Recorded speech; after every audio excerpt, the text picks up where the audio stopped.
Hey everybody, thanks for coming back. Thanks for watching this video. And in this episode, we're going to be taking a look at the ultimate mask.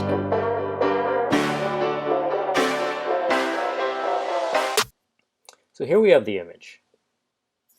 And what we want to do is cut out our subject or isolate our subject. And what I'm going to do is I'm going to show you the most accurate way to close crop the subject. It's not necessarily the fastest, but it is a very accurate way. And I do this all the time when I'm working with clients, when images come in and I need to close crop people out. So I'm going to show you my method, and hopefully you can use it in your workflow. So let's get started. So the first thing that we're going to do is we need to figure out what is the best way to isolate the subject. And what I mean by that is creating a layer that has the most contrast between the background and the subject. In this case, the subject is fairly isolated from the background, but I'm going to show you how to do that, and it's using your channels. What you want to do is look at all your channels. See, this is your RGB. So if you go to the tabs, channels, usually it's located next to your layers tab. And if you look at your RGB channel, you can see once it's selected, all of the channels are selected. And if you select a single channel, click around, then you can see how each color is affecting the image or creating that image. And right now, the way it looks is that the blue channel is the channel that has the most contrast. And we're not going to actually change the channel. We're going to make a duplicate of that channel. So if you grab, let me undo that. If you grab the blue layer, click, hold, drag it to the new layer, and it will make a duplicate, blue copy. And you can see that it's just an exact copy. And what we can do from this point is we can just use our curves tool. So I like going, I use Command M or Control M on PCs, and it brings up my curves. Or you could also go Image, and you can go under Adjustments and select Curves. And what I like to do is apply a simple contrast curve, keeping the highlights, well, maybe bringing the highlights out, like almost blowing it out, and dropping my shadows down. And maybe the midtones need to drop down too. So there, we have a fairly contrasted layer. And from this point, we're going to move over to the paths. And in my process, we're going to use a combination of paths and channels, alpha channels, to be able to mask out our subject. Is move to our paths. I go to the Paths tab, and there's really nothing that's happening over here. We want to go to our Tools bar and select the Pen tool. This will allow us to create a path, as you can see by the little preview window that Photoshop gives us. It allows us to create Bezier curves to make shapes or paths. And so I'm going to select that. And when you selected that, if you look up at your toolbar up here, you're going to see that you have the home, you have the tool that's selected, then you have this drop down that says path. On mine it says path. You want to make sure it actually is selected as a path. If you click it, you can see that you can either draw a shape, a path, or a pixel. So we want to select path. And that's kind of it. And from this point, we're just going to create a simple clipping path that is going to wrap around the subject because we want to. isolate the subject. And we'll use that as our kind of guideline for the next step. So let me just clip this out, and we're going to fast forward through this, and we're going to clip him out, and we'll get to the next step. So here we go.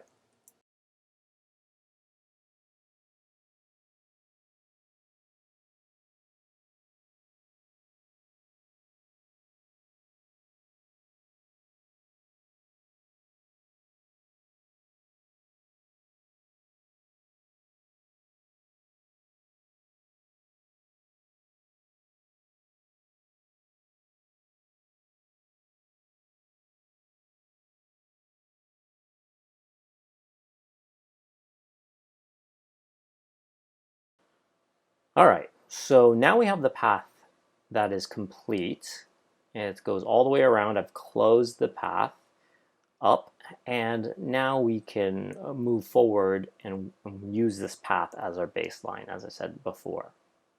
We want to save this path, so I'm going to just double click on the work path that it created, and I'm just going to name it. So we'll just name it path 1, just to ensure, things get saved. Because if it doesn't get saved, oh boy, then we have a lot of work to redo. So with that saved, what I'm going to do is I'm going to go back to my Channels tab, and I'm going to, again, take a look at my channels. Obviously, my blue copy is the most contrasted version of that. I just want to take a look and double check to see if there's any darker details that I am missing from this blue copy, which doesn't look like there is. And if there was, and let's say for example there was something in the green layer that had more contrast, that had more darkness or contrast in the image, what I would do is I would go to my blue copy, go Image, and under Calculations, I can select my different alpha channels to blend in with my blue. So even if I just do a blue and then use the green, see what happens, multiply, okay, 60%.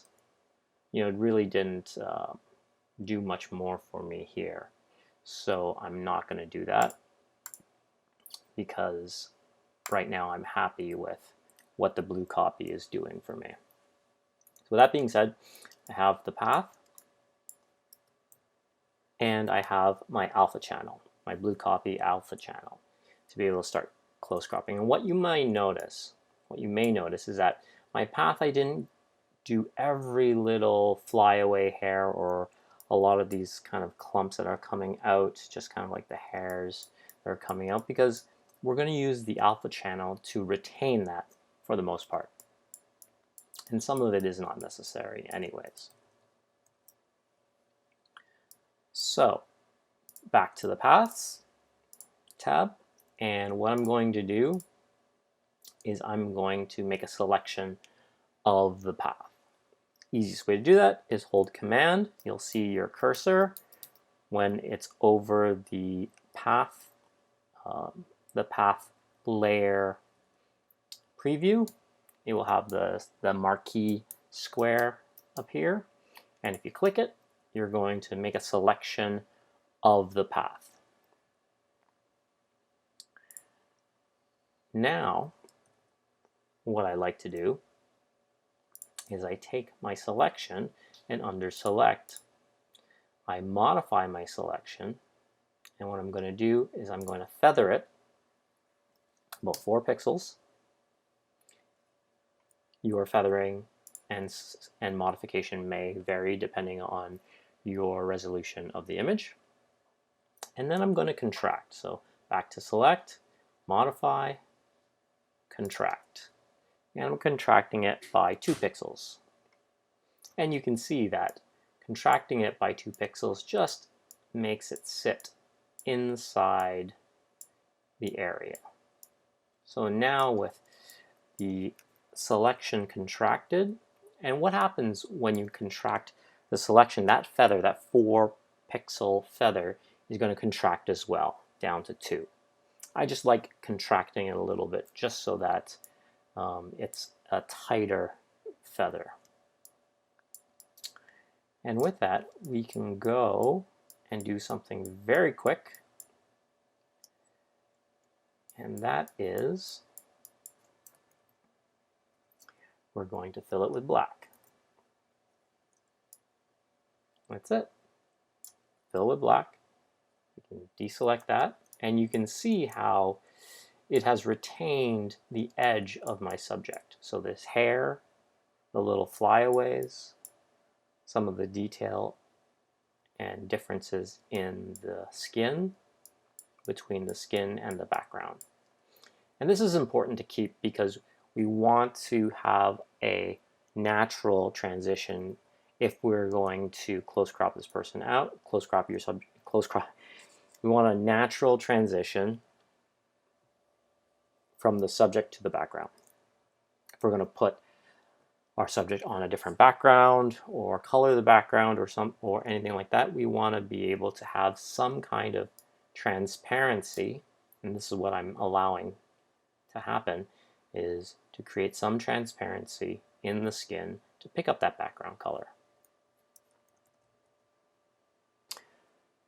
So with our subject filled in, now is the time. Now we're going to delete the background in this alpha channel.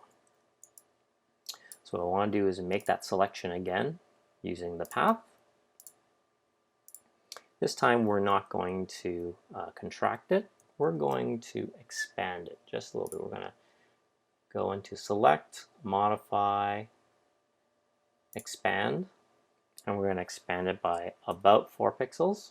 That gives us a little bit of leeway. We're going to feather it, probably by about 2 pixels, and maybe, I think what I'm going to do is contract it a little bit. Contract it to about 2 pixels, so it's a little closer to the edge. Now the key with this is that since our subject is filled in with black, we want to be able to delete the background. And that means we have to fill the majority of it with white. Now I don't want to just blanket fill with white, because that might not work out. And it could work out. You never know. Sometimes you just have to play with it and see where it takes you. But at the same time, as the areas with the hair, you want to keep those flyaways, or at least some of them. You want that option. So if you just fill it with white, it's just going to eliminate all of those little details in the hair. So we want to keep that. So the easiest thing to do now is we have the selection around the subject. We need to invert the selection. So go to Select, Inverse, or Command-Shift-I, or Control-Shift-I. And now we have the background selected without the subject. You can see that the marquee, dancing ants or dotted line is around the actual artboard. And from this point, I'm not going to fill it with white. What I'm going to do is I'm going to use my dodge tool. If I can just find it.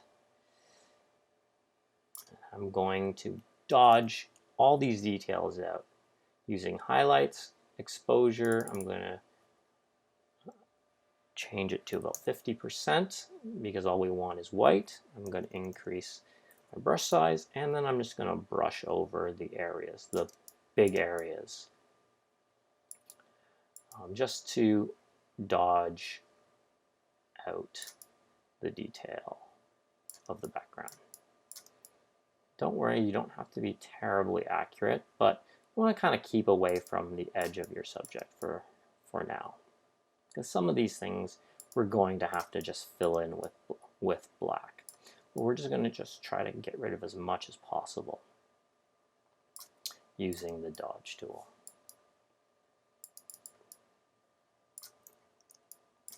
you want to get into the details of the hair,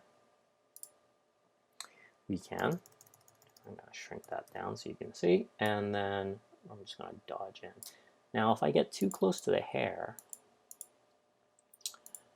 you can see that it starts to make the little details disappear. So that's where you have to be very careful. And let's tone this down to about 25% so that what we're doing is not as strong, and we can go and take our time and start dodging out some of those details. And some of the details you're not going to be able to get out unless you just manually start to erase the background using a paintbrush or your erase tool. But we don't need everything to be there, right? This area is going to give us trouble. We'll revisit that. And we just want to make sure that there's enough contrast between the subject, the background, and retain all that detail. Sometimes you need to change your range to midtones and see if that works, right? And it's starting to look a little better on the edge here. Let's go back. And this is where kind of patience is key, because it can take a while. Depending on your image, it can take quite a while to get it to the right kind of area that you want. I'm going to increase that. I'm just going to go back and forth between kind of 25, different values, 25, 50%, just trying to get increasing your brush size. Like maybe you want to go a little quicker, right?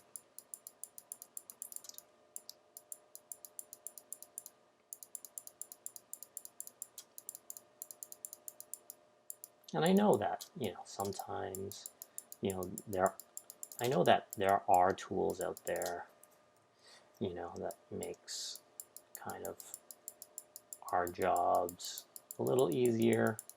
Like there's some new AI clipping path tools and that kind of stuff. But for the most part, if you want accuracy, you're just going to have to do it by hand. That's what I do. Just because it gives you a better sense of, gives you a much more control in clipping, cutting people out, and you can add some little details that will make it look more natural. And as you practice, as you do this more often, you'll find that you'll be more efficient, you'll be faster, and it'll just be easy. It's just going through the motions. Some of these areas I don't know if I'm actually needing to dodge and burn. I'm just kind of wanting to do that for this video. So we just want to be able to create some separation. Now let's make it bigger, and then just go. You just go to town with this. Don't worry so much.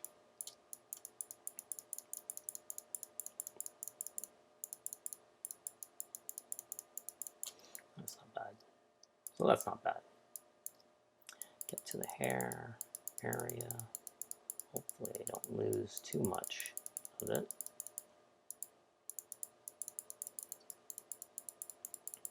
So we just want to retain some hair detail. And however much detail you want to retain in the hair area, that's completely up to you. Looks like I went a little far and I got rid of most of those flyaways, but I can always bring that back.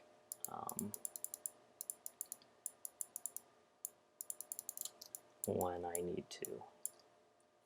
Okay, so now we have a fairly decent kind of white area or light area around our subject to be able to really just do a blanket fill to get rid of the rest of the background, because that's not necessary to go into these. So if I deselect that and use my lasso tool, the polygon lasso tool, or L, and I'm just going to roughly go around, just really rough, because I've created the white space, enough white space around my subject that I'm going to clip out, that I can just rough it in. Because all I'm looking to do is select everything else outside of that to be able to just fill. There we go. I'm closing up, just fill it with white. So we want to invert that selection, so you can go select inverse or Command Shift I or Control Shift I, and then we want to fill it with white. Sorry, go fill, edit, fill, or Shift F5. What I like to do is I like to flip my foreground background color so that the white is my background, and then just hit Command Delete, and that's it. Now I can deselect, Command D to deselect that, go back to my dodge tool and just start cleaning up some of the edge, because you can see that, I'll go back to the highlights, you can see that some of the you can see some of that edge because it's not perfectly white, and by using the dodge tool I can really just lock that in, make that contrast happen. So now what you should have is your subject masked, or in the alpha channel your subject is black. You still retain some of the detail in hair and in skin, which is great. You might want to clean it up just a little bit, but you can save that for the actual mask layer itself. So our subject is black, filled in. Our background is white, filled in. So now with our subject isolated in our alpha channel and our background pretty much gone, so our subject is filled with black, our background is filled with white, now we can use this alpha channel in our layers, and we'll use that alpha channel as a mask. What I'm going to do is, and the easiest way to do that is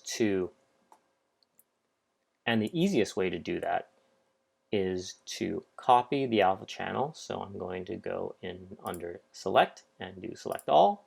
You can hit Command A or Control A, and that will select everything. And we're just going to simply copy it. Command C or Control C or Edit, Copy. And then we're going to move to our Layers tab. But before we do that, we need to select our RGB so that we can see the entire image. Go back to the layers. Now we have the image itself as a background. So we're going to make a copy of that.